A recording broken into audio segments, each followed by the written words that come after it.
Boom, welcome to Silokapoor's podcast. And the cricket season continues on and on just the way we like it. And ICC T20 World Cup is finally here. And it is here after almost 5 years. And it's been a long, long time since we've had an ICC T20 World Cup.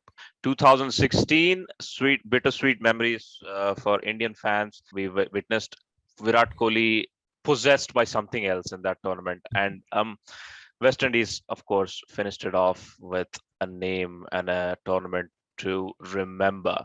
But here we are in post-pandemic world, the first white ball ICC tournament in the post-pandemic world, and it would be very interesting to see how it goes. And here with me, I have a wonderful cricket analyst, a fantasy cricket league aficionado, Yep. and one of the smartest cricket minds going around on social media circuit. I follow him a lot. I've been following him for a long time. A verified account on Twitter, nevertheless.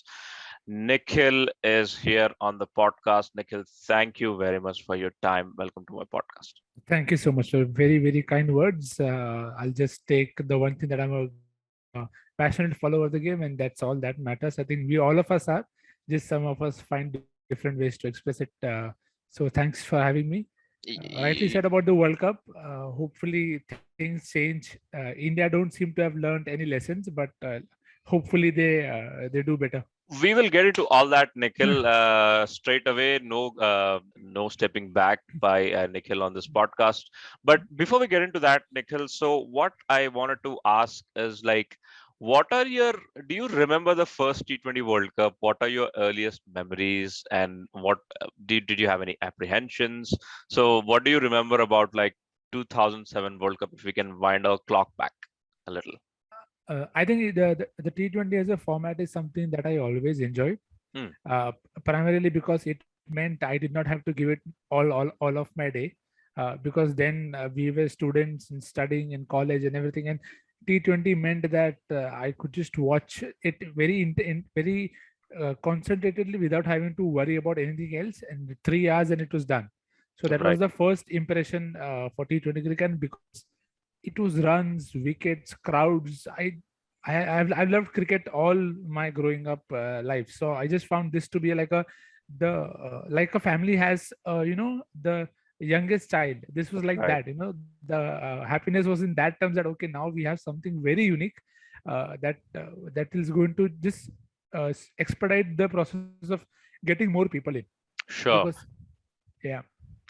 I remember, when I was a kid, I remember this format, this World Cup coming up, and none of our big guns have played in that World Cup. We were just Yeah. off that horrible 2007 World Cup, and everybody quit. Yeah. Sachin Dravid and Yeah. Ganguly, everyone quit, and I had zero hopes on Indian team. I really thought Australia would win it because it was a bonkers team Mm. back in the day, and Yeah. Pakistan was not too bad either. We were not as honestly, we were a little weaker team than Pakistan in that World Cup, to be honest, right? Mm. Yep. They had Umar Gul, they had Afridi, and that was also the World Cup where I truly, well and truly fell in love with Chris Gale because he just Yeah. started the world. He could not start the World Cup in a better way. Better. What an amazing T20 World Cup, ICC World Cup century that was that he hit against South Africa, Yeah. against Sean Pollock and folks like that, nevertheless. And yeah, I remember watching the bowl out, which was one of the most unique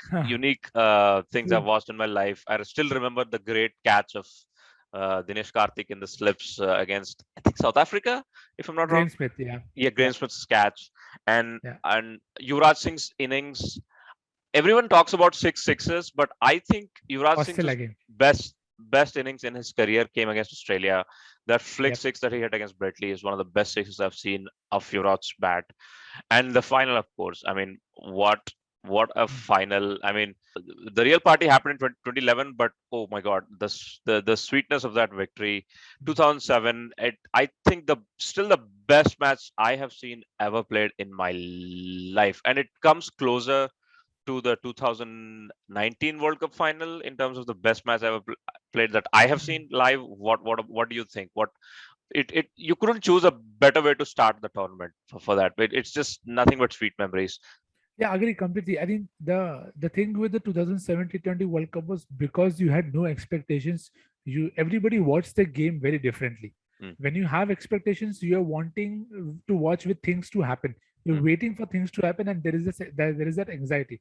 But right. when you're not expecting something, everything that comes to you is it's pure emotion that comes out of you, and that Yes. is what I think happened even with the Indian team. That because nobody gave them a chance, they were very happy to just have fun, and I think that is Mm, just tells you what the core of the game is, and why MS Dhoni has taken that mantra from the T20 side to the CSK team, that you have to go out there and enjoy. It's not meant to be a boardroom meeting or right. something that is so stressful. Right.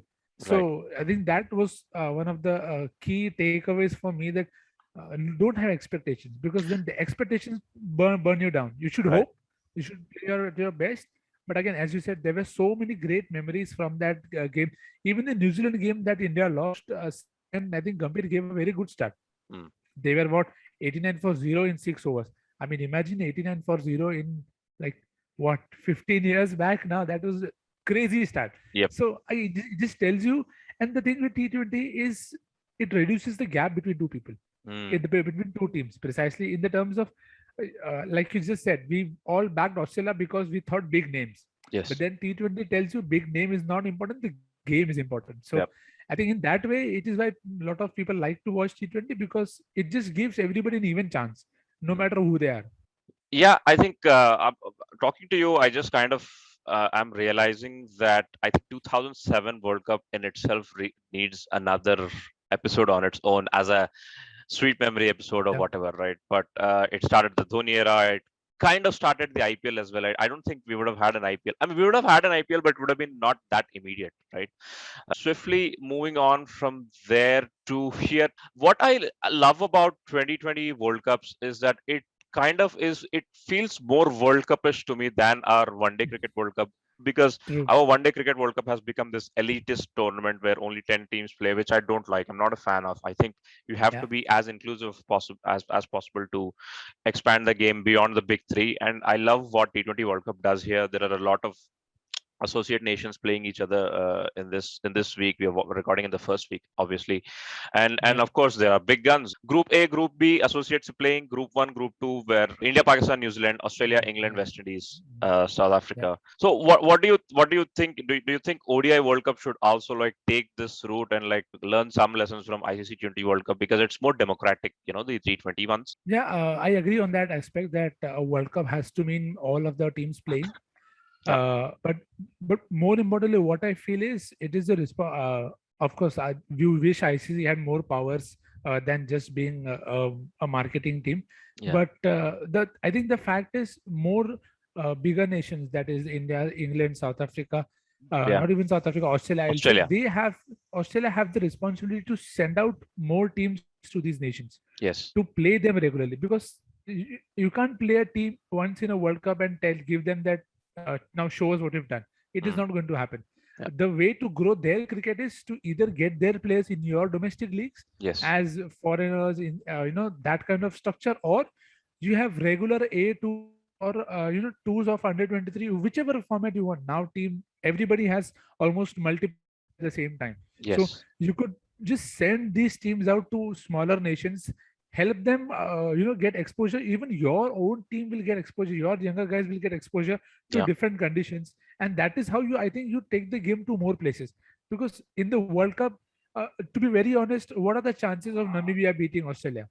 Yeah. Even despite Australia being what it is, uh, the thing is, if Namibia plays a three-match series against Australia, or Oman plays a five, Oman played Mumbai just a while back. So Mm. you want such tournaments to happen, because now the good thing that ICC then has given T20 status to all these nations, so they Right. can play a lot more T20. In fact, they play a lot more T20 than the top eight sides, Yeah. which is good because it gives them enough practice. But I think T20 is not the only format that they should play. The bigger nations have to try and have because see, people watch. You can't tell me that if a certain Sanju Samson or a certain Babar Azam's the next hair, whoever it is, if they are going to some place, people are going to watch it. Yeah. So the sponsorship thing is not something that I'm worried about. It will generate revenue. Just have that intent of trying to spread the game to these, these nations. And that is how you'll lift the entire cricketing world, if you can say in that sense. Exactly. And it's just that they expect returns of the investments like that. So Yeah, I think that's not a good way to go. I should think long term. And yes, the yeah, matches of Namibia versus whatever won't generate revenue, but it just helps you in the bigger context of the game. yeah, Maybe you develop players over there who will make it to IPL, like Afghanis have made it, right? So yeah, that would only make the game rich, and more the quality will only go up, and that is something yeah, that the big three and the ICC and BCCI especially BCCI should realize. And we can again go on and on about the things yeah. BCCI could do better, but what is exciting about we'll talk about most teams, but I want to start with the associate nations, right? So what is exciting about the associations that you can tell us that people can tune into and pay attention to in this World Cup? It is fascinating to see that Afghanistan is not at all playing qualifiers, if I'm not wrong. It's straight away in the group, Mm. right? So India, Afghanistan, New Zealand, and Pakistan, that's the group we have, right? So Yeah. uh, what are the names, what are the teams, what are the few upsets you can remind in the past 4 or 5 years, that the team to watch out for, things to watch out for from the associate nations that you're expecting? So if we go the group wise, the group A has Ireland, Namibia, Sri Lanka, and Netherlands. Right. And most of these teams have played each other quite a bit in the recent past. Hmm. And so I'm firstly very excited to see how Ireland's next generation does. Yes. Somebody we saw in the last warm-up game, Gathered Delani hit a 80 of just 30 odd balls, 35 odd balls Yeah. against Bangladesh. Yeah. So that is Mustafizur went for the over 40 in his 4 overs. So again, as we earlier spoke about, the game is what important. The name doesn't matter. You may be the biggest player in the world, maybe playing 100 leagues, but on that day, if you don't get it right, you'll be hit. So Right. that is one team. Ireland's next gen is what I'm looking for. How Sri Lanka come back? I'll be very honest. It is not a good space to be going from Yeah. your World Cup qualify. Right. So I'm sure Sri Lanka will be hurt. So I'm keen to see how they, pack their cards, because they have been troubled. Yeah. They played Oman. They were stretched there. It was only, Chamika Karunaratne who saved them on a couple of occasions with the lower order. So again, as I said, because these teams are now so good, all of them, Namibia has been good. Oman has been coming up, really well. You have Jatinder Singh, the opener, who's been, he's he's just smacking bowlers. I Right. mean, he hit a 30 ball 80 85 against Mumbai. Right. It was just breathtaking to watch the kind of shots. They were not slogs, they were proper normal cricketing shots that you will enjoy anyone playing. So Right. I think those are the few names that I'm personally looking for in terms of how they do. Obviously there is Bangladesh, but again, I'm not sure how they've prepared, because preparing rank turners at home is not going to help you win in conditions that are going to be not as similar as that. Mm. And their batting, I mean, in that entire series, you felt 120, 110 was a par score, Yeah. and that is not a good practice. Even I get that you want to beat Australia, but then if Australia makes fast decks, bouncy decks, and they get you out for 60, 70, are you going to enjoy that? No. In the next Right. board meeting, you'll be talking like, what are the kind of, then you get what you sow. So that is what I hope Bangladesh understand very quickly, Right. because their batsmen don't have the confidence. And now and these warm-ups will be a good. Now they are not playing warm-ups, it's directly the qualifiers now, so they will be tested on better Right. batting surfaces. If Mustafizur, the guy who I think the best bowler from Bangladesh, can go for 40, it would shit shivers down the ranks. That how do you come up with a better strategy? Because that's how you see. The more you do something, the more you get better at. Yep. But if things are very easy for you, Yeah. how are you going to even make the effort to raise your game? So Sure. I think that's the case with, I'm particularly interested in Ireland, as I said, because Paul Sterling has been in the best of his forms coming into the tournament, and they have a lot of very good youngsters. Right. Some of them can both bat and ball really well. Someone like a Mark Adair. You have Simi Singh. George Dockrell has now become a batsman only. So these transformations are like, okay, we saw the 2007 ODI World Cup, and George Doctor was playing a different role then. He's playing a different role now. So yeah, those are the few guys that I'm teams that I'm looking forward to. And yeah, Jatinder Singh is the one guy that I'm looking for from Oman. How he bats about, how he goes Yeah. about his business. One more gentle reminder, especially regarding Irish players, is that they have been playing NatWest T20 Blast very actively for the past few years. I mean, Paul Sterling is like the one of the backbones of Middlesex, right? In the Blast. That and any vote on Papua New Guinea, I'm very delighted that this country has made it to the tournament. First things first, some new country name. I mean, we have been seeing Namibia and Ireland and Netherlands for the past a decade or so, right? But what a wonderful entrant Papua New Guinea is. And do you have anything to comment or anything to like look forward to over there? If you can throw some limelight for the fans on Papua New Guinea, if you had any chance to follow that team or know some names or something like that. No, yes, 100%. I think they recently even played USA in the recent encounters, Hmm. where Jaskaran Malhotra hit 6 sixes in the 50th over Yes, against I've PNG. seen So, that. so that was a great, not a great time for PNG, but again, I think their PNG, we will see that in the World Cup. They are going to surprise a lot of people with their efforts on the field. Hmm. They're probably one of the quickest and the sharpest fielding team that's been there for for some time. Right. So I'm very keen to see how they go. But they have a lot of very good, players in Asadwala. You have Vanua. There are quite a few individuals. I'm looking forward to see how they adapt to this challenges. You Sure. have CJ Amini and such kind of players. Ravu is also there. So again, they all have done a lot to come through, as you rightly said. Right. They all had their own struggles, both in personal and the professional life. So again, very interesting, because at times the qualifiers are more fun to watch, because there is a lot more at stake for these teams than it is for Yes. than for the main teams. So Yes. they put in their everything. You can see that passion, intense energy, and everything. And so this is the time to find new heroes, for everyone to Right. follow. Right. Awesome. Awesome. That would be the thing about qualifiers. And if you move on to the main stage of the World Cup, the Group One was Group Two, right? And straight away we are looking at semi-final spots after group stages, if I'm not wrong. And it's semi-final and it's final. Speaking of Group One, right? So England, Australia, West Indies. I think England, we'll start with England, right? So let's just Yeah. do a rating system, kind of thing where you just rate teams out of maybe five. All right. So how about England? I think England would have been a hands down winner if the tournament was in England, right? So now, since it is in UAE, I'm very keen to see how they go about it, especially the batting is something that I'm very curious about. I don't think the openers will struggle because of the hard ball. They can just go the way they are. It's the middle order that.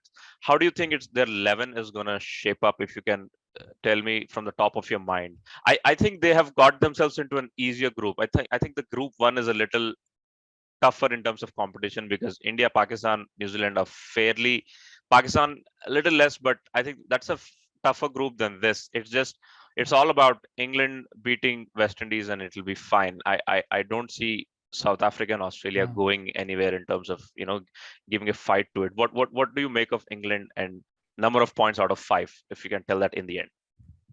So as you said, England would have probably enjoyed batting in home, but I think they do have the players who can, make an impact, and some of them would have been disappointed with the way they played out in the IPL.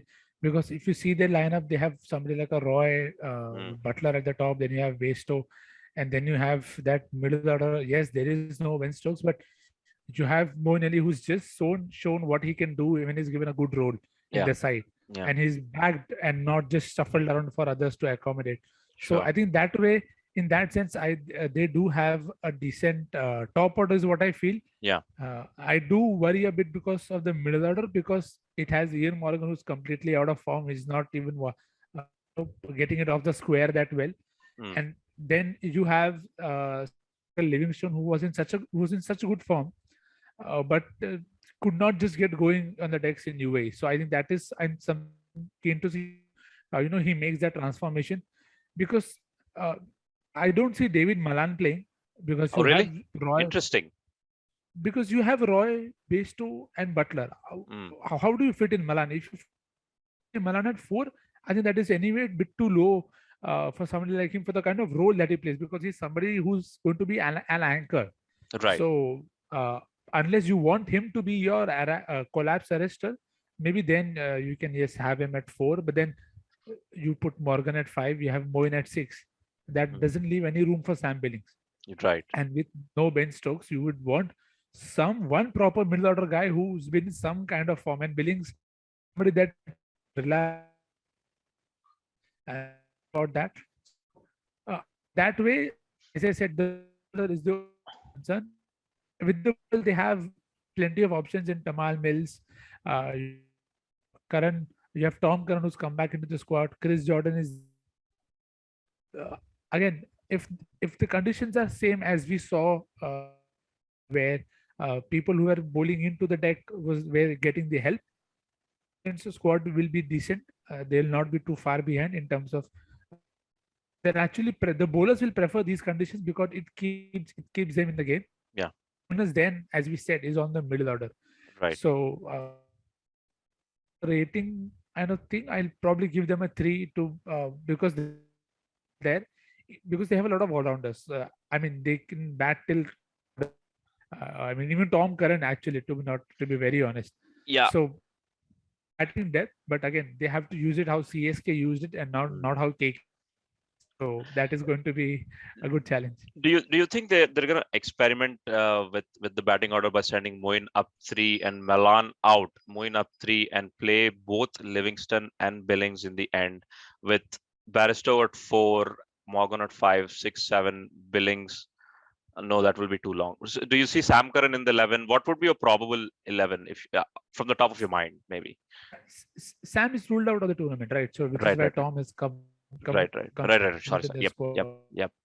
So lineup wise, I definitely think Roy is the one who starts. Roy opens with Butler. Roy and Josh Butler should open. So that makes it 2. You have Bairstow at 3. Hmm. So that is a very good top order to have. Yes, teams with them with spinners in the power play, but then that again that I would have thought of in terms of how to go about. Then I said I don't my is not you have the option of floating around with either Moeen Ali or Sam Livingstone. Hmm. Depending on the matchups and match condition, you'll want them into the spin bowling, right. And these in that time, I don't think got a good run at one spot for Ara. Hmm. Sometimes he was opening, sometimes he was 4. So that doesn't help a player who's coming into the tournament. You need that security. So that in regards, I think this will be the 5. Uh, Unfortunately, as it is, Morgan should be at 6 only for now. I think it's better that again he can come into the form against somebody. We'll never know. Maybe he'll smack 100 odd against Afghanistan. Don't know. We don't know because he's known for those kind of knocks.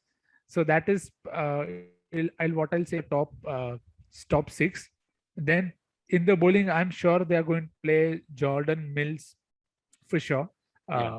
Mark Wood, I'm sure of in terms of how easily they are going to go down to him, because they have the option of Tom Curran, because Rashid will play for sure, because he's I think the lone spinner in that squad apart from Moeen Ali. Hmm. So that makes us 1, 2, 3, 4, 5, 6, 7, 8, 9 people. They'll have one more pacer from Wood or Tom Curran. Right. If they want more batting depth, they'll probably go to Tom Curran and not Mark Wood. And again, I think it'll purely be on the matchups that are there. And they also have Dade Willie and Chris Vokes. So you probably think Vokes will play because he offers a very good batting depth. So yeah. Now in this order, the teams that have taken Roy, Butler, Bairstow, early Livingstone, Morgan, Vokes, Jordan, Mills. You see, they're already batting till 9. Pretty deep. Yeah. So Rashid that is is, not I a think, much. something that exactly. So it's probably only Tamal Mills that we've mentioned that you will say that okay with the bat, not needed in that Sure. regard. So which is why I said a 3 would be a fair, but because a lot of guys will be playing in conditions that they haven't. So that I think is going to be a challenge. And then The option of Billings comes if they're sure of getting overs out of Moeen Ali and Livingston, Mm, because we've written down four proper bowlers any which ways. yeah. So they'll probably play maybe one more all rounder, Mm, because they've packed the sides. They've packed the side with so many. We could never know even David Willey could play. Now David Willey could swing the new ball. We've seen in Abu Dhabi as well in the starting. So sure. I think they'll use the conditions and matchups accordingly, and then make an 11. Right, right, right. And I also think I don't think they're gonna miss Ben Stokes too much unless Yeah, it's a moment where they're stuck in a situation like 2019 final, because you generally the only thing you would miss in best Ben Stokes is his presence in a big moment like that. But I don't think yeah, they miss them. I think they terribly miss Archer. Archer would have been. I mean, I think yeah, if Archer was in the team, my rating for England would have gone up, shot up like sky high. So I would have yeah, rated them over 4, but still a very good team. They have specialist T20 yeah, bowlers and a very semi-final. I I don't see them not making semi-finals. There's definitely a yeah, semi-final team, and it will go anywhere from there. So I think I would also rate somewhere between 3.5 and 4 yeah. England, perfect semi-finalist, given their group as well. Moving on to West Indies, right? So everyone's favorite, Yes. second favorite team, and it wouldn't be a shame if they end up winning the World Cup as well. It's such a delightful team to watch. The team that plays T20 cricket in the right spirit, in my opinion. Yeah. What do you make of that team? I would like to start with bowling, because we all think West Indies is great because of the batting, but I think bowlers win tournaments, and they had some gem bowlers, especially in 2016. They had Narain at his peak, they had Bravo, they had Badri, they had Russell at his peak. So, what do you make of the bowling? Do you see any concerns there? So as I think yes, West Indies is probably one of the favorite in the World Cup, no matter when they play, how they play, even if they played any cricket, because I think they played T20, as you rightly said, in the best possible manner. They just care about the bound, and the rest is all vibes batting, if you want to call Yeah. that. So again, as you rightly said, the batting is not going to be a concern, but I'm not too bowling as well, because they're coming off of a very good CPL where not that good. Actually, for batting, they weren't that good. So the bowlers in the flow of taking making breakthrough, getting important. Uh, there is Dwayne Bravo, who's probably getting back to his, and I think that is one of the biggest talking points for West Indies, that if that's so deep, if Bravo, the kind of guy he is, if he is to bowling form, it just makes that side look 2 times, because they already have very good bowlers in Obed McCoy, Hmm. decent CPL. You have Hayden Walsh.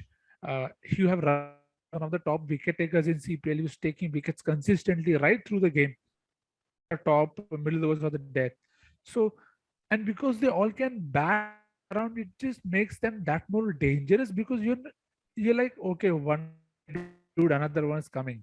Everyone can hit sixes, and that is, I think, one of the strength of T20 side, that they can reduce the gap very easily. Hmm. In terms of whatever is the situation, somebody guy can comes in, they just think you need 13, 16. That's just five sixes. You still have 11 balls to spare. So it is a crazy way to think, and because they back themselves, it is what they practice for. So I think in that sense, their batting will again be more on the side of hits than misses. There will be that one odd game where they just don't come off, but then they have enough. Like Chase just recently said that he wants to play the role of Samuels, somebody who's an anchor but can also be the aggressor when needed. And then they have Kieran Pollard. Hmm. Kieran Pollard is T20. I mean, T20 is Kieran Pollard. Legend. There is no better player to just emphasize and stress on how good and what are required to Kieran bowl, can every he has a very good tactical brain. I mean, the way he can, I mean, in CPL, I've seen quite a few times that he's there at short leg chirping at the batsman. How Yeah. often do we see people doing that in the T20 format? So it just tells you how ahead of the game of his mind and the options that he's looking at. So I think that is going to be very critical factor for West Indies. Darren Sammy was very good, yes, with his Kieran Pollard to do the same. The only worry, as we all feel about West Indies, is that one day where their batting doesn't click. It didn't happen in 2016 because they packed the side with so many star performers. So that is going to be that's again going to be the case with them.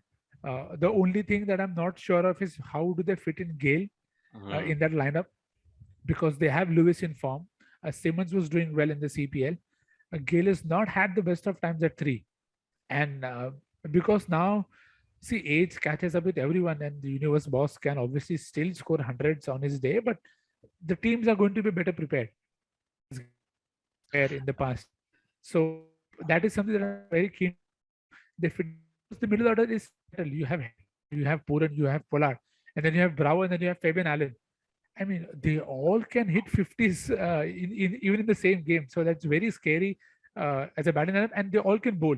I mean, Right. Pollard can bowl, Allen can bowl, Bravo can bowl. That's three bowlers, and you still have more specialist bowlers to come. So I think really interesting to see how they settle their side. Do you think what about Russell? Is he going to bowl? Is he going to just play purely as a batsman? And do you see him? And also the point about Gale is that Gale is these days he's just offering one innings per tournament, which is really not sustainable. And as much as I'm a huge fan of Universe Boss, the veteran along with um, Pollard, I think he's like the ambassador of T20 cricket. I really also don't see him fitting into the side, but it still doesn't make any less exciting how West Indies is going to pan out. But what will get a small limelight on Russell? What is going to happen with him in the tournament? Yeah, I mean, because he didn't bowl for KKR, I'm not really sure whether he's bowling fit. Mm, Because I'm sure if he was fit, he would have definitely played for the f- KKR, at the least in the final, final, yeah. if not any other game. So that is going to be a worry. But again, I don't think Russell is someone that they'll drop, even if he's just only available as a batsman, Mm, because he offers what he can do, very few people can do. And again, the thing with West Indies is they actually don't mind having one performance in a tournament kind of guys, yeah. because how they think about T20 is completely different. They think 7 games, you have 11 guys, you need one of them to stand up. That's it. Right. And because they pack their side with such a great variety of options, it just makes bowling to them and planning against them harder. The pitches, I think, will trouble West Indies if they are not as flat as they have been in the past. Mm, I mean, in other countries. So yeah.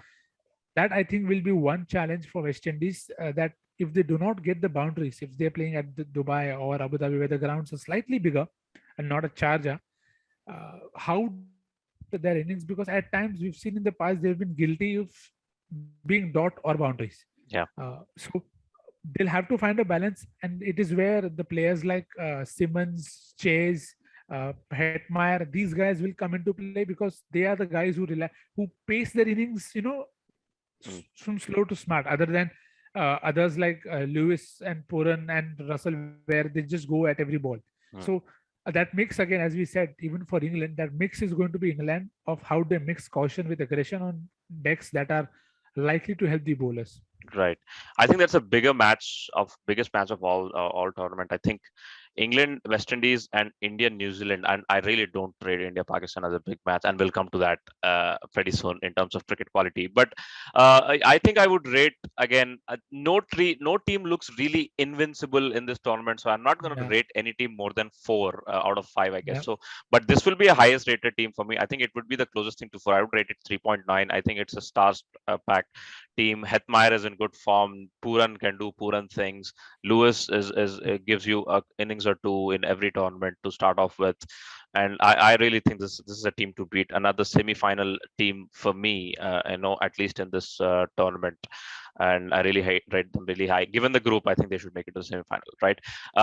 Moving on to Australia, right? Australia is the team that I am the most angry about, and I just hope that they get humiliated and crash out of the tournament for the things they have done. Not played a single test match since January, ever since they played against India, and highly disrespecting to teams, not visiting teams, and not having played too much T20 games. I believe, and I think this is the kind of team that's gonna have worse time than England had in 2015 World Cup. I just get those feels from Mm. Australia, given the way they are going about. What do you make of it? See, the thing with Australia is they're always on a higher moral ground for some reason. Yes. Hopefully, they'll get off the horse someday and they don't fall off it, uh, uh, because they expect things that they won't do themselves. But Mm, again, that's it. Will diverge into a different debate on that line. But right. as you said, they don't. I don't think Australia gets T20, just like India. Yes. I just don't feel that they get T20, despite uh, having a franchise league doesn't mean that you'll always ace the T20 format, because the important thing is to take those lessons into those formats. Yeah. And because they don't play as regularly in terms of as a side, your roles, the kind of value you add to that entire setup, it's different. And you saw how they played in Bangladesh. Yes, it was an alternate 11, but they didn't inspire any confidence. Mm, I mean, you have to respect the conditions, and you have to take the players that are responsible. I still think the bowling will still hold them up, because you have Stark, you have Hazelwood, who's recently done well for Chennai, and you'll have Pat somebody like a Cummins. Mitchell Marsh. Yeah. Mitchell Marsh still, leading the batting lineup at three, because Right. he's come very differently off that break, and he's been very consistent at three for Australia. So those are the four guys that I'm sure they will do well, Mm, because they are top quality guys. It doesn't mean Smith isn't and Cummins isn't, but we saw Cummins was actually, it was Cummins who was holding KKR back, yeah. because of his non-wicket taking form. Yes. If Cummins can take wickets, again, Australia is a team that finds a way. That Mm, is one of the stereotype that we've been built around Australia, and Stark has become a World Cup specialist. So mm, if Stark can get wickets early up and then they can close it out well, they have Nathan Ellis who did well against in the one tour against Bangladesh, and mm. he'll grow with time. Obviously, you have Right. other options. They have Agar, Kane Richardson, who Zampa. sometimes always finds ways to take wickets. You have Adam Zampa. Right. So I think because the conditions are going to be favoring bowling, their bowling should be fine. But I don't know who's going to score for them. Yeah. They have to give. I'm sure they have to think a lot over where they bat, so many anchors that they have, because I hope Mitchell Marsh bats at three and Maxwell bats at four. I don't think that should change at all. Now, how do you fit in the rest? Pretty sure Finch and Warner open. Uh, Wade is supposed to be the middle order Michael Hussey. I mean, you can't compare Wade with Michael Hussey. It's an insult to Michael Hussey and even to Wade in that regard, because again, if it is that saying that trying the same thing again and again means you're not good, you're not respecting what. You're not respecting. You don't have players. Exactly. You have somebody like an Alex Carey who did well in that role in the past. Why would you not do that? I mean, I just don't get Australian setup at all. In the Bangladesh series, where Wade two games into the series, Wade is up at top and Carey goes down. How is that planning? How does it make sense? So again, as long as the thinking is not muddled and they have a clear plan going into the World Cup, they'll still be okay. I feel they'll surprise a lot of us them to crash out. They may eventually crash out, but again, I'll not. I think the bowling will help them, stay afloat.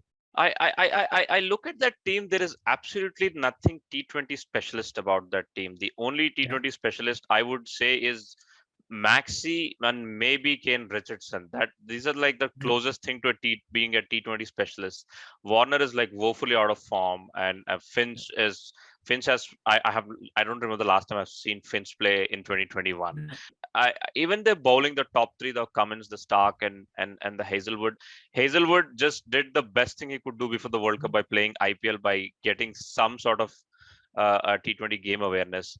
But there is absolutely nothing T20 specialist about them, and there is no planning. And I think Justin Langer is not a good T20 coach, in with all respect. And I really don't see how they're gonna get themselves to being anywhere closely as competitive as England and West Indies. And I rate them 2 out of 5, to be honest. And what would be your rating for Australia?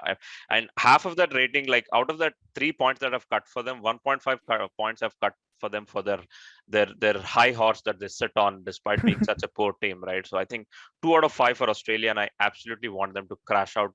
Like they're treating T20 cricket like England used to treat ODI cricket before 2015, right? I just get those Yeah. vibes, and I think they're going to crash out like England crashed in 2015, and they're going to learn big lessons out of it.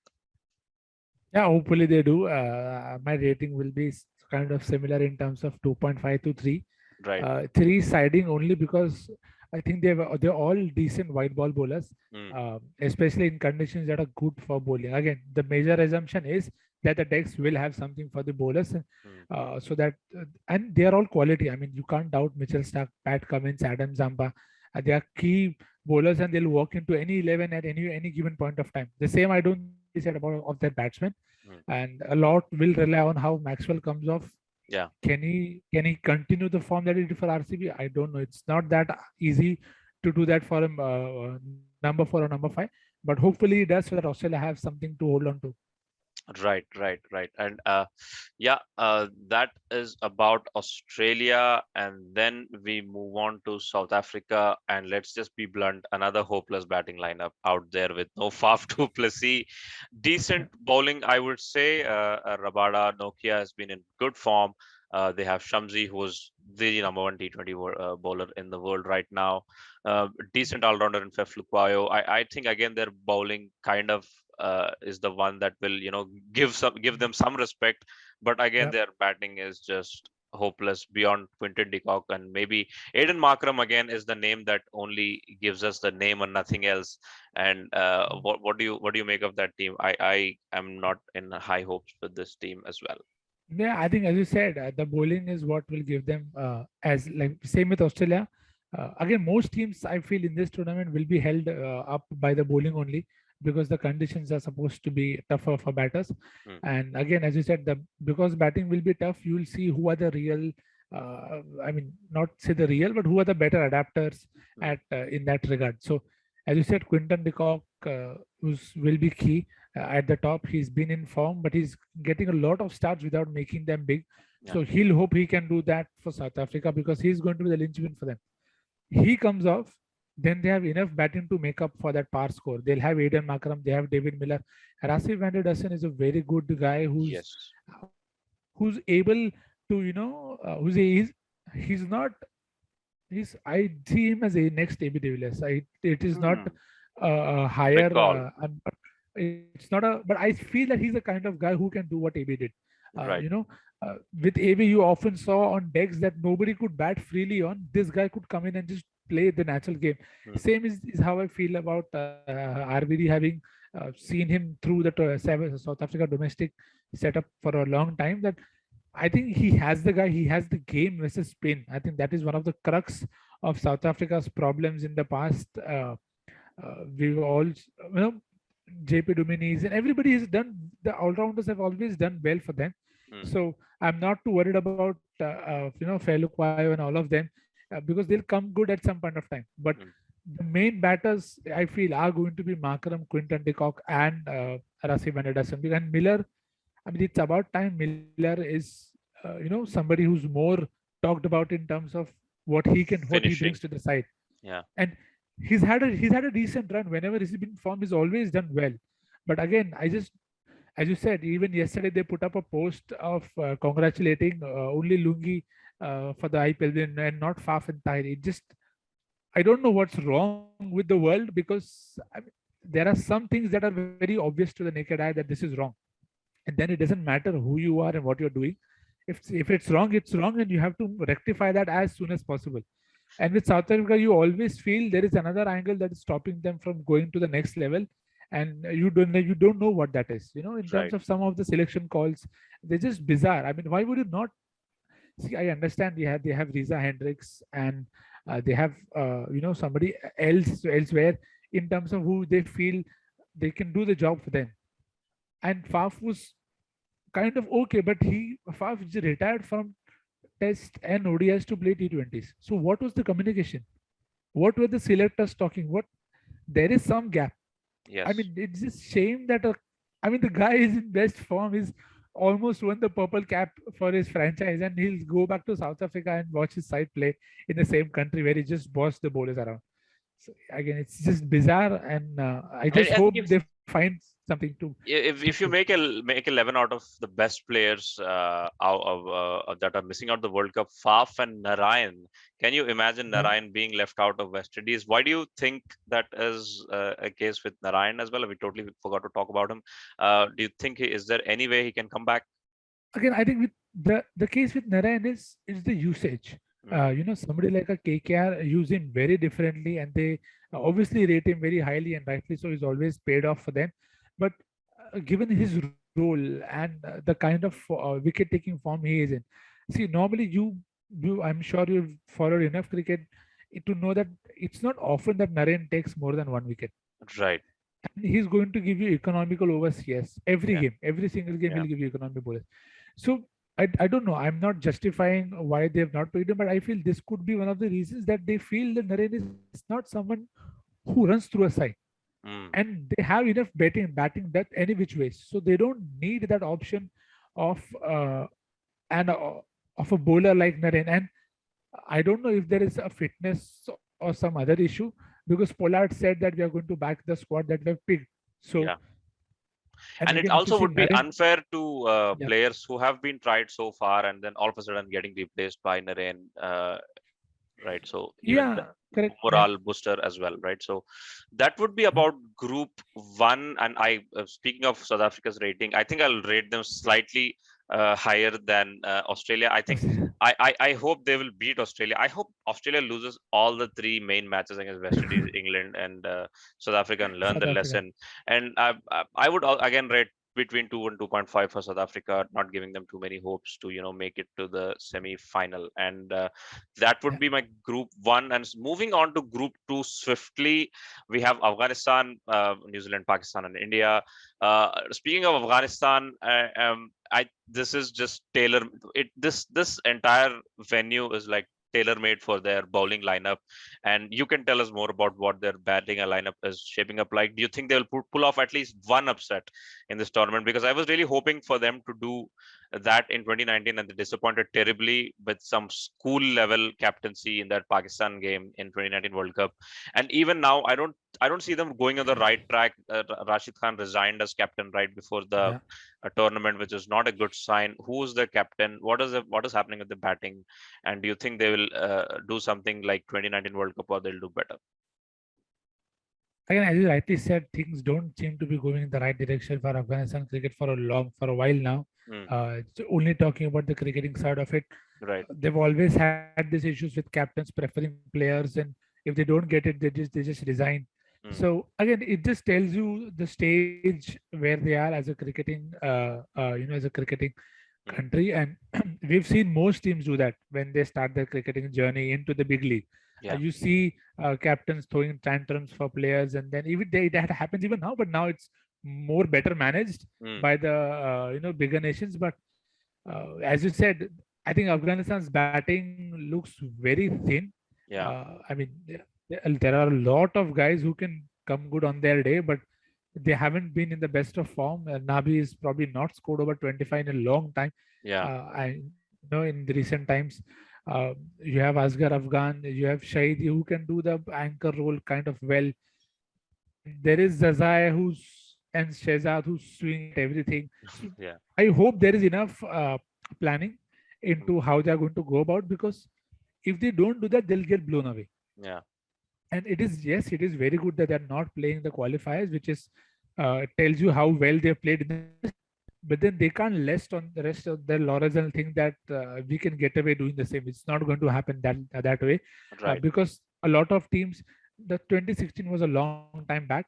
I remember they did beat West Indies in that tournament, Hmm, and they're probably the only team to beat them. But yeah. teams are going to be much better prepared. They are a lot better in terms of T20 awareness games. Hmm, So Afghanistan will definitely have their task cut out. Their bowling is fine because you have Rashid and Mujib who come good on those surfaces. But even apart from that, uh, you see the options that they have. They have Kareem Jannat. Navin Ulaq was good in the CPL as well.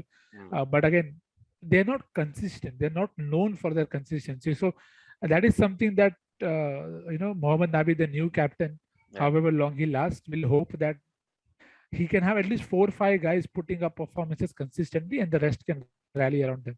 Sure, sure. Again, not too high, too many hopes on this team as well. I would just rate them 1.5, maybe, Mhm. given their very, very thin batting lineup.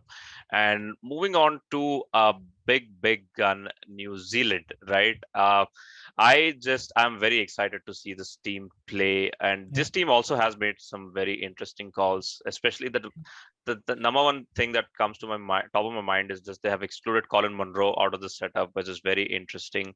But a very good T20 team. They have the bowling goods that can produce a T20 bowling performance. Ferguson has been the key for KKR in terms of their pace battery and how they did. And Satner is just one of these tight knit bowlers who won't give away too much. I think a good team all in all, and a team to beat for New Zealand. What do you think of it? I actually think on the contrary that Really? they they have Lockie Ferguson, they have Trent Bolt, Mm, but that's about it. I mm, mean, Mitchell Santner hasn't bowled in a while. I mean, right. he has no match practice in that regards, and Mm, you have Ish Sodhi who's good, obviously, and he'll come good in some game for sure. But the bowling, other than that, you have Todd Astle, you have Kyle Jamieson, you have James Nisham and Tim Zadie. All of them often go for runs, and they go for mm, a lot of them. right. Even Lockie Ferguson went for over 40, even for 50 in Yeah. the IPL final. Yeah. So again, it will depend on who they are playing. The thing with New Zealand is they often know how to use the limitations. So that is something that will help them in terms of trying to get the right matchups against right kind of. Mm, That will probably it's probably going to save them. I'm more worried in terms of the batting front right. because I honestly don't know what Martin Guptill did right and what Colin Munro hasn't.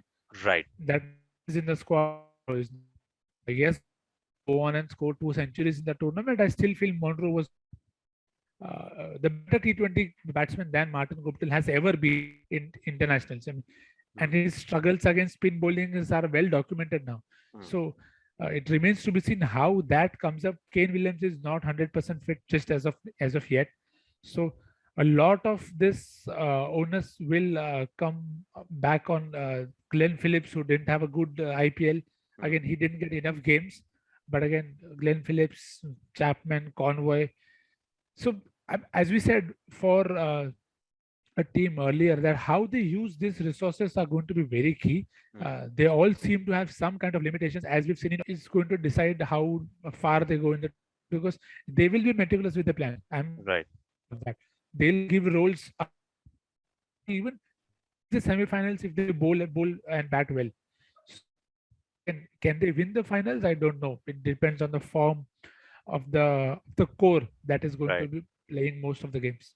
That's a very interesting point because I thought the batting is pretty decent, and Convoy has stuck, Phillips is stuck, and they also have backups which are pretty decent. I kind of rate them as a semi-final team because of the way Yeah. they go about it. They always look like this before an ICC tournament. They're like, oh, not too much on the So, paper, but boom, they're in the yeah. semi-final. Next thing you know, right? So that is kind of the factor that really keeps me worried about them. But Yeah. interesting take, and what I think I would also rate them as 3 out of 5, Yeah. kind of a team. Maybe it would be very interesting to see how they go. And moving on from New Zealand, I think the upcoming two teams are some things we can endlessly talk about. First we'll talk about Pakistan, because Pakistan's shenanigans before this World Cup in itself is an episode in itself, and the way their fans are going about it on social media is hilarious. And kind of the kind of story that Pakistan looks to me, that I was kind of surprised, how did they not bring Amir and Wahab Riaz back, given that they have Mm. bought Shoaib Malik and Hafiz back. Yeah. The story of Pakistan is that they try all sorts of things between the World Cups. They do the right thing. They back the player, they back the Mm. young blood, and they give them game time. And when shit hits the fan, when the World Cup comes, they're back to the same old veterans again. And I've been seeing Shoaib Malik since I was in my chuddies, and Hafiz ever since my teenage days. I have and Wahab Riaz and Amir. They seem to go. They seem to lose their shit at last moment, and then they Mm. go to the veterans who don't fire anyway. So like there, talk us about what went through the selection before the World Cup, and it was just Pakistan is just a team that just keeps giving, in terms of the weirdness of it all, and you just kind of. But having said all that, I really think that apart from India, of course, I think if there's one team that I would love to see win the World Cup, it would be Pakistan, because I want them to beat these big nations who have denied them the opportunity to play at their home Yeah. games. And much condolences to them, because they deserve teams coming to their home like just like any other team. And I really want them to beat, if not Australia, someone or I definitely want them to beat New Zealand, obviously for all reasons. And I think that to me, that game England was Pakistan would be a bigger Ashes. charge, bigger charged game than India Pakistan, because and I would very Yeah. closely watch and support Pakistan just for that, for the way they Mm. left right in the middle of nowhere. I really want them to beat England and New Zealand as badly as they can. I don't know if they will make it to the semifinal, but I want them to make it to the semifinal and eventually like go to the final. In case India falters, Pakistan would be the team for me to like, that I'll root for to win the World Cup. For me, what about you? What do you make of Pakistan and their shenanigans before the World Cup in the selections, and where this team is going? Former number one T20 team, it's just I can go on and on about about the weirdness Yeah. of that ranking and so on. But what do you make of that? See, one thing that I think is a permanent thing with Pakistan is you can never understand what Pakistan is and how they go about it. Absolutely. You can never write them off. You can never rate them highly. They are a team that defies logic on most occasions because they play with a completely different. It's a vibe team. It's it's That's a how it's they the select. it's the it's the Rajnikant of international cricket. It's like the RCB Uh, of international cricket. It's the Tottenham of international cricket. It's uh, just you never know who's turning up on that day. Exactly. And the thing with Pakistan is, with all due respect to everybody involved in that, see, they have a lot of match winners. It's not that they don't have. And all of these are experienced guys: Hafiz, Malik, Nawaz, Shadab, Azam, Rizwan. And the thing is, with Pakistan, they play the game at times, I feel, purely on emotion, and Mm, sometimes it gets the best out of them. If that works out for them, very good. We saw what happened in the Champions Trophy 2017, where uh, they looked in shambles, and the next day the other team was in shambles. So it is exactly what Pakistan cricket is, in terms of as a cricketing country. I do feel really sad that teams backed out, because the world that we live in, there isn't any guarantee that anything is not going to happen anywhere. It's just mm, stupid excuses that are made, especially by England. I'm not in the right place to comment for New Zealand, because I'm sure they would have got something more credible. But again, their communication could have been better. yeah. So okay, now that is addressed, uh, coming to the selections, again, it was the captain's call that he wanted Hafiz and Malik back, because maybe they're too desperate for a trophy, Mm, uh, in terms of they want results. uh, and see, that is what we all do in all daily lives as well. When some things are not going right, rather than trying something new, we go back to what has worked for us in the past. And so it's not surprising that Babar has gone back to two players who he knows have done this, have seen this far too often. mm, And what they can add to the side is, as you rightly said, they were the former number one team and they played a lot of cricket in UAE. right, So they know these grounds inside out. right. And the kind of team they are, they just need that one thing to unite them. And I think New Zealand and England have given them that thing. Mm, They've given them that motivation, to just be at their best all the time, because now riding on them. Yes, it can burn them down as well. That is not it. Surprised if that happens, but I really want, as you said, I really want them to do good, because uh, s- you have to move on. You can't just stay yes. in the past all the while. So whichever way it works out, Pakistan cricket will go forward. And of course, we'll have Shoaib Akhtar's great review to have the honest reviews for that game. But I do think they have a lot of match winners, and they have guys who can come off anytime. Right. And that is the scary thing about them. You have Shaheen Afridi, Hassan Ali, and Haris Rauf. Now these guys can go for 120 on 120. you can't take them lightly. Is all that I'll say. Right. You can't rub them. Don't be surprised if India is beaten.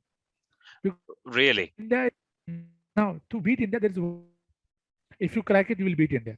Hmm. Get the top three early. The middle order still, uh, Half you baked. know, it's not that ready, and the bowling does not look as strong as as it could.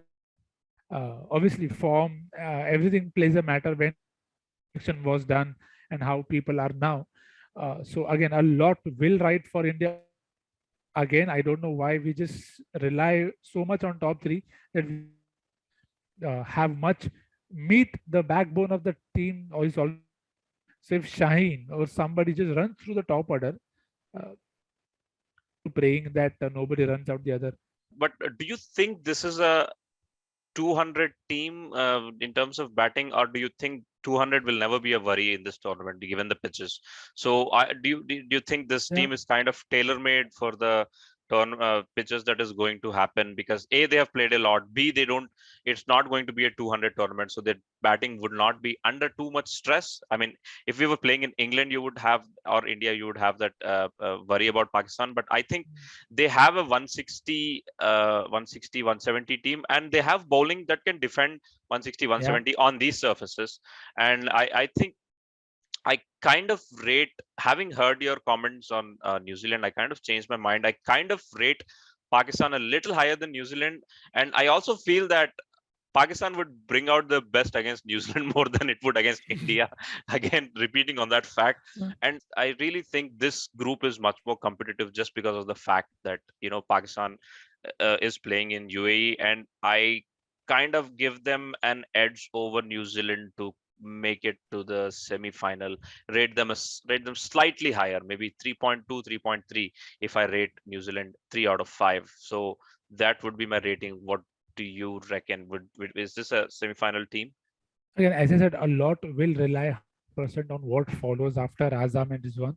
Hmm. So that is going to be the tournament for them. Right. If they find a stable middle order, they'll be fine. If they don't, they'll crash out. So Who are their finishers though? As I think they have picked Asif Ali to do that role. yeah, Obviously, Babar and Rizwan will open. I think Haris.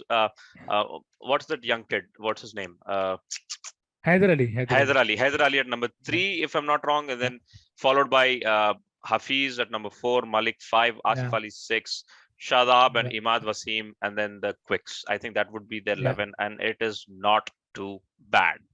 Again, as I said, it's Pakistan. It's not too bad. It Yeah. can look very good and it can look terrible as well. So 100%. again, it's 100%. See, you have to back the form. The seniors have to step up no matter which team they are for. Hmm. If Hafiz and Malik don't stand up, Pakistan, they do, Pakistan will reach the final. That Right. is all. Five team, as we discussed, there are Jazba and Junoon team. Yeah. They have that feeling. They'll do it. If they don't, they'll not do it. Right, right. Yeah, I think, and also I think the world cricket will be very boring if Pakistan doesn't play the way it plays, Yeah. and much luck to them. And as I said, I hope they win the tournament in case India doesn't do well. Yeah. Moving on to the team that really makes us angry and happy and everything else that you can possibly make. But I think more on the angrier side this time, because I kind of feel the selection is just was made on a lot of pot. I have no clue what was going on with that selection. Really, we actually had a set T20 team that we actually spoiled, right? So for what went wrong, I mean, Nikhil, this is all yours. It's all your time. Just please go on. It's all yours. Indian selection. Again, I don't. It's well documented that the thing, the Test team and the T20 would be two different sides of the same coin. If this management feels how you treat Test cricket, what it is how you should think about T20 cricket. Again, we don't know. We are only assuming here. I just don't how they don't understand T20 as much as they should. I mean, uh, how would you select Bhuvneshwar Kumar? What has he done for you to take him? You think that he is your T20 bowler, but he's not looked in form, and sometimes it's okay to not pick him. Kohli is not in form. Is not in form. KL Rahul, who's burdened by captaincy and the roles that he's playing for Kings 11. So you don't know where this team will play him. This team may not even play Rishabh Pant. It is just it's you just you've been told that Kishan is a backup opener. Who is going to open? If Kohli was going to bat at 3, why was he opening for RCB saying that I'm going to open for India, so I'm batting at 3, I'm opening here? So what is the thought process? Is there? I just feel India, this management has always been very desperate for success. It reflects in what has happened at RCB, and I hope it doesn't happen the same way for India. But obvious pattern that they are just too desperate at times to win, and the fallout guys are the guys who are lesser names because they can't drop the bigger names. Now, in this setup, you would ideally think that will open with Rohit. Virat will be at 3, Sky will be at 4, Pant will be 5. Now, if Hardik Pandya is not bowling, can you drop him? No, because he's the guy who can give you what very few of the other 3 are giving you in terms of hitting Strike versus. rate. Kohli is not even attacking spin. What is the role? Are you telling me you're not going to do that for India? So it is just bizarre how you think of it. Rohit is getting out to spinners. Kohli is getting stuck against spinners. So everything will again be on 1 or 2 guys. KL Rahul, you have to hit out. Sky, you have to hit out. We will only play this way. It doesn't work out that way. See, I'm not saying this team cannot win. They can win, but again, as it is for most cases, the recent record doesn't give you that confidence that this team can pull it off because the balance is completely off. I mean, so we went to Hardik at 6, then you have Jadeja at 7, and then you have 4 bowlers. Out of the 4 bowlers, only 2 can bat. 2 can hold a bat. Forget about getting you a score. Bumrah, for all his test credentials, I don't want him to be batting. That is not his job. Yes. You have taken Bhuvi or Shami. Both of them travel at the death, and they are not that reliable. Varun Chakravarti should be fine because he's been in good touch. So that is 7 and 3. Now, do you pick Rahul Chahar, who's not in form? You've taken Ashwin, who's not in form. You have So- not taken Yuzi Chahal. which I think is still understandable because maybe when they picked him, Chahal did not do as much as he did in the UAE leg. The IPL was only happened after the selection was done. Yeah, more on that sort. So that is still understandable. But again, as now that you've seen that selection come off, I thought maybe we would see a lot more updates in terms of that all-rounder spot. That I mean, Venkatesh Iyer is going from one season in the IPL directly to the Indian squad as a net bowler, and he's going as a net bowler. He's probably bowled better Yorkers than I've seen anyone bowl from the Indian side bowl who's not named Bumrah. I mean, the few overs that he's bowled in IPL, he's not looked somebody who's bowling for fun. I mean, his execution, his thought process has been perfectly fine, and he's not given more than 10 runs in any that big over. He gave about 5 runs twice that he bowled against Chennai, Right. and he bowled one in the final as well. They went. Chennai had the platform, and Lockie Ferguson went for 50, but this guy went for just 5 in his 1 over. He has a temperament. So, He doesn't yeah, lose his. so it looks like a smart bowler, smart guy, thinking guy. You don't know how that will pan out, whether he's going to come into the side or not. But as we just discussed, 4 bowlers, none of them can bat, and then you have 7 guys, only 1 guy is going to bowl. That is Jadeja, and Right. Jadeja's bowling form hasn't been that great. So it's no surprise that you need MS Dhoni as a mentor because this side is structurally flawed. Yes. You are going to need more help because I don't think this entire setup was thought through. Yes. You took Shardul Thakur, but you replaced Akshar Patel. Who both of them are doing completely different roles. Akshar Patel is not a like replacement for Jadeja. Yeah. Akshar Patel is a better bowler. Jadeja is a better batsman. You could have played both as well. It's not a Akshar Patel bowls better to left-handers at times than he does to right-handers. He's Right. done that in this IPL as well. Right. So you've taken Shardul Thakur. You will play him because you want that batting. Yeah. But everybody is not MS Dhoni to get strange set of bowling combinations. Kohli's captaincy will be tested. hopefully, because this is his last stint, maybe there will be a lot more cohesive effort from him, from Rohit, and from MS and Ravi Shastri at the back, that they find a formula. See, this team has a lot of potential, but they are just out of form. If they cannot get into form, then this team will look very, very strong on paper and on the field as well, because you have a leg spinner, you have a quickie who can bowl at the death, you have new ball specialists, and you have a batting that can beat any team in the world. But will they do it? The apt memory that they should have is they thought 190 was enough against West Indies, having just lost 2 wickets. If they think the same way now, they are not going to win the World Cup. Right. So hopefully the management reads pitches better, because they haven't read pitches better at all in the last few years. So hopefully that happens. So again, as I said, for India to win, a lot of things will have to fall in place, and a lot will depend on the informed guys. That is KL Rahul. Surya Kumar only had 2 good knocks in this UAE leg. So hopefully that continues. You will need Rishabh Pant to fire. You will need Pandya to justify his role as a pure batsman. Because if he's not bowling, the balance of the side is thrown out of the window. Yes. So there are a lot of question marks than answers. So hopefully the team finds the right answers throughout the tournament. One thing worrying about is this: they have picked a combination that they have never played. They have never played with this. The 11 that they're going to play on the first match of the World Cup is not the 11 they have tried ever in the past. I don't know when. Like, that's not a way to prepare for an ICC tournament. You have to give them a run in their role, but it's all going to be like, it's like you're going to a exam unprepared, but just relying on the classes that you've heard, right? It's going to be like that for India, but not really writing off India, but I think it still is a semi-final team, right? I think it should be able to make it, even if in one odd game, if the top order fails, it will not fail in every game. So KL Rahul is a massive key right now, given the way Rohit and Kohli are going about it right now, as you said, and Pandya, if only he was bowling, I would have rated India little better than by at least 0.5 points of margin if Pandya was bowling in, and it goes to show what a massive difference his lack of bowling makes to this to the balance of the side.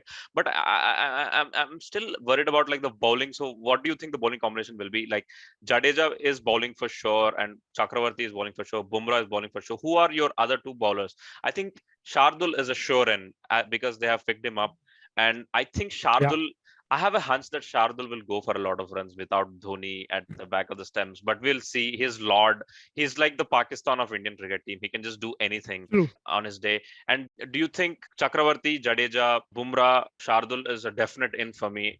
And who do you think is the 5th bowler? Is it going to be Shami, or is it going to be Bhuvi? I think they're going to start with Bhuvi, if I'm not wrong, at least for the batting depth.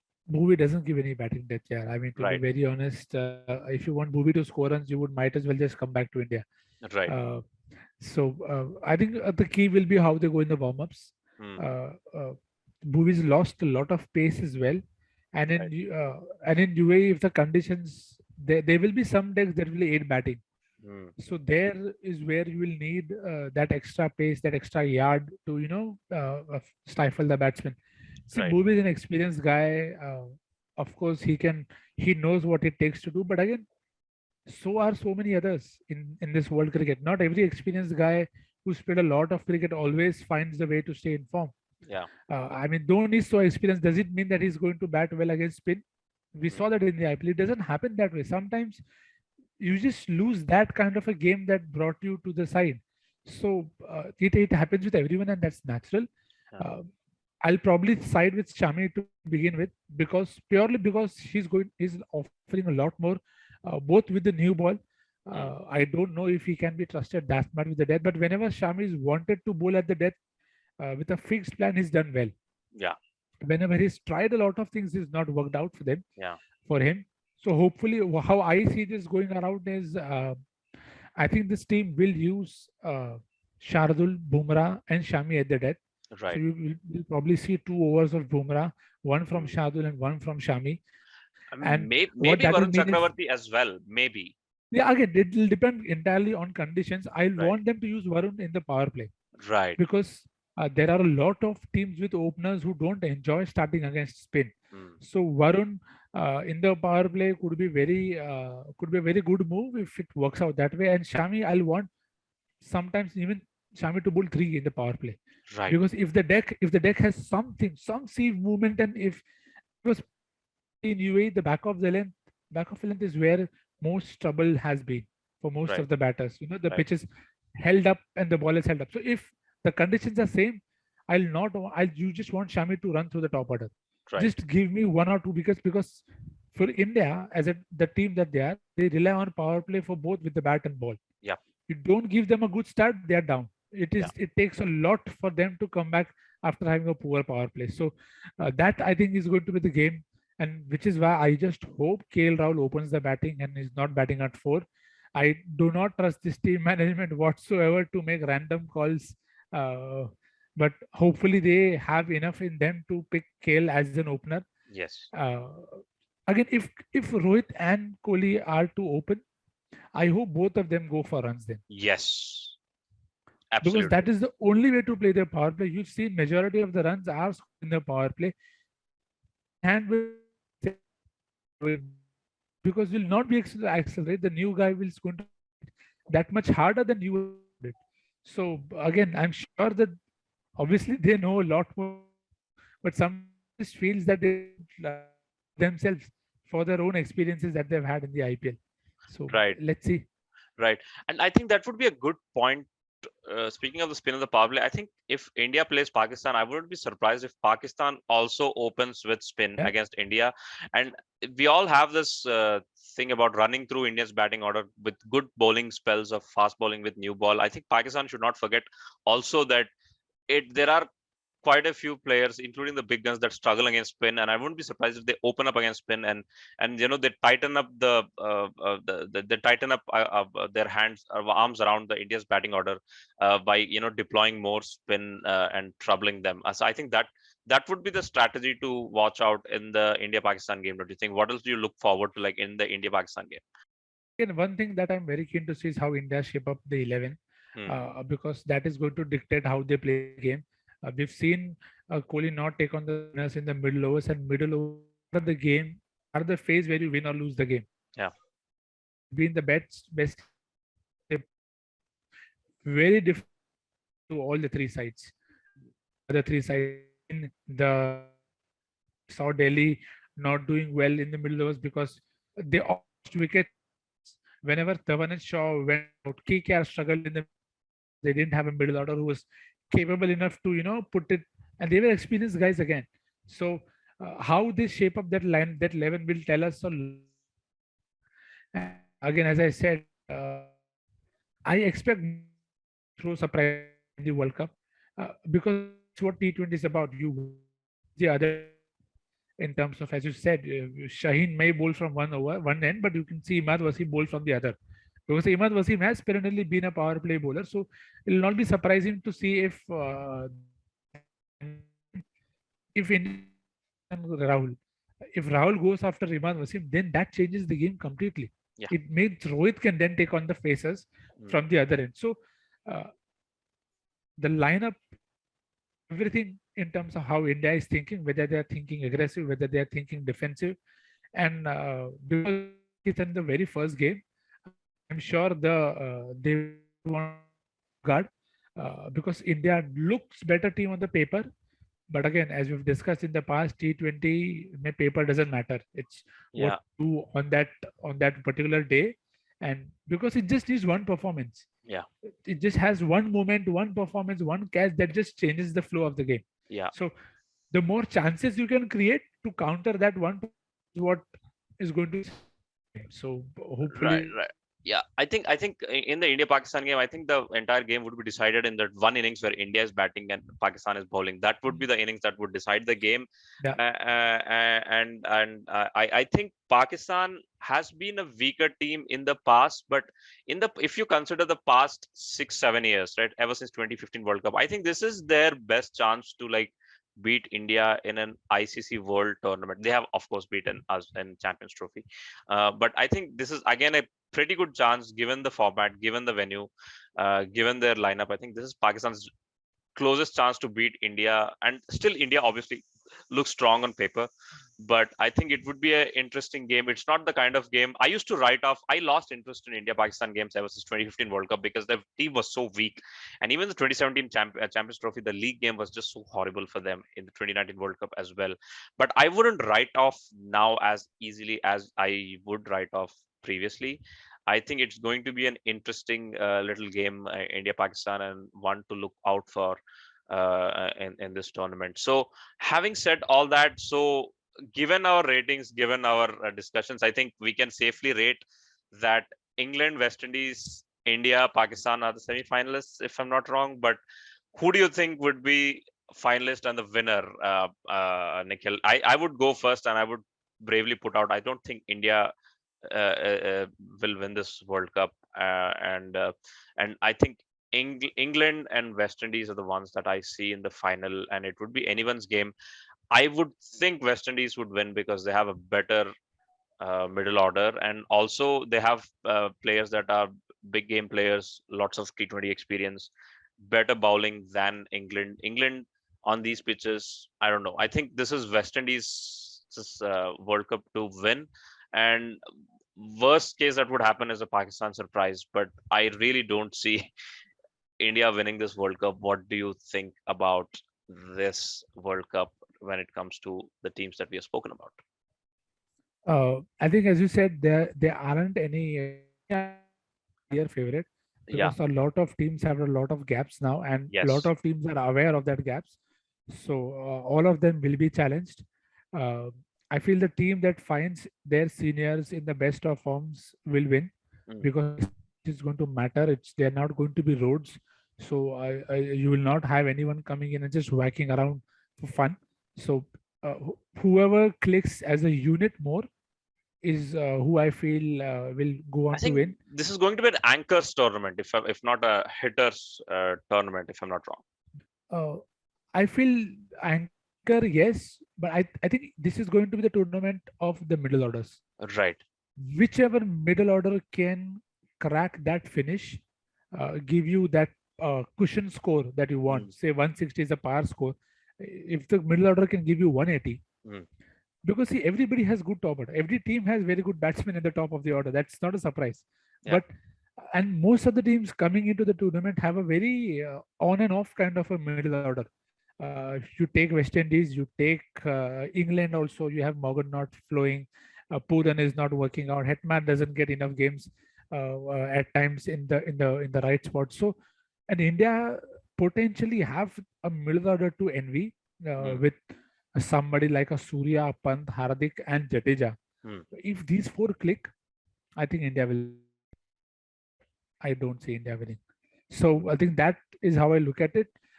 If because these are the guys who are going to give you runs with the bat and then also come on and give you a few overs, if not for all teams, but for some of them, and that cushion helps.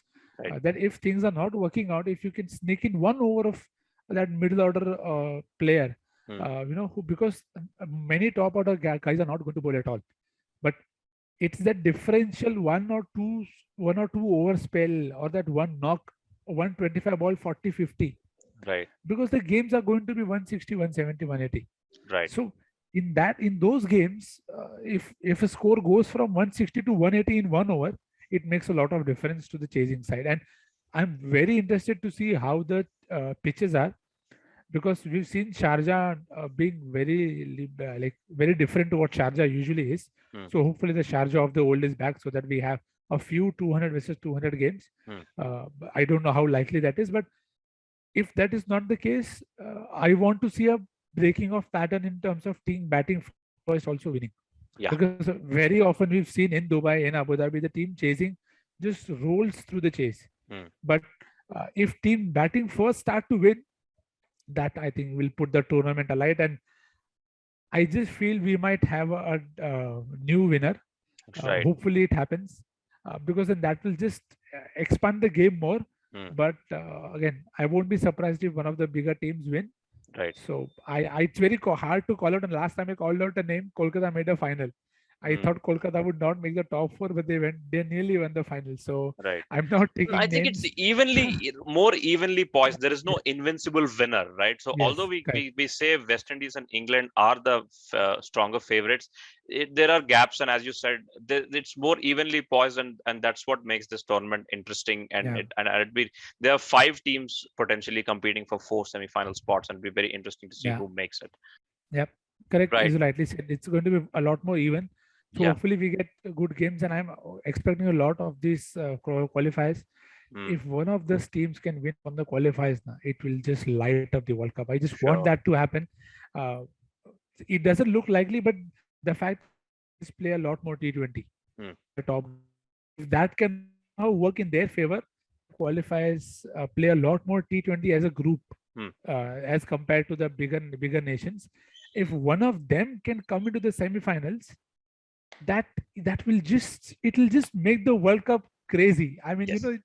everybody will want that guy to win because that's how you want, right? You want a story because we all, uh, we're all that lalchi in terms of that we want a very good story to come Mm, out of a tournament. So mm. I hope that will just be good for the game. Awesome. I think that is an awesome note to end this episode, Nikhil. I think it's going to be, as you said, it's going to be a very interesting tournament, evenly poised, good, well experienced associate nations, and it's going to be a good cricket from now on. Tune into this World Cup starting next week. We are recording today on just on the weekend of IPL final, and it's going to be a very interesting tournament. And on that note, Nikhil, thank you very much for your time joining. Can you please, before I let you go, can you please mention where we can find you on the socials very quickly? Twitter, Instagram, whatever you got, YouTube, all the good stuff. Crick Resonix, it's all that the name is, and thankful for all the kind words that you've said in the past. So yeah, Crick Resonix is where you can find me both on Instagram and Twitter. Awesome. Just find Nikhil on socials and thank me later for making you follow him. And this is it from this episode. Until we see everyone next time.